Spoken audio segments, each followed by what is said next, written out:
আসসালামু আলাইকুম রহমতুল্লাহি ওয়াবারাকাতুহ। ফিলিস্তিনের বিজয় কবে হবে?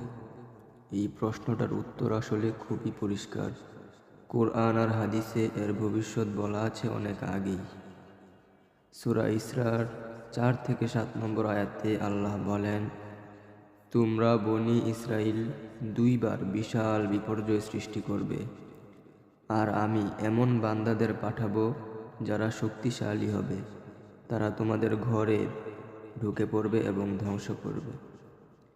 এই শক্তিশালী বান্দা কারা তা সময়ই বলে দেবে, কিন্তু এটুকু পরিষ্কার, আল্লাহর পক্ষ থেকে একটা বিজয় আসবেই। রাসূল সাল্লাল্লাহু আলাইহি ওয়াসাল্লামও তার এক ভবিষ্যদ্বাণীতে বলে গিয়েছেন, ইহুদিদের সাথে তোমাদের যুদ্ধ হবে, এমনকি গাছপালাও বলবে, হে মুসলিম, আমার পেছনে এক ইহুদি আছে, তাকে হত্যা করো। সহিহ মুসলিম। এই যুদ্ধ কোনো রাজনীতি না, এটা মুমিন আর কুফরের লড়াই। ফিলিস্তিন হারবে না।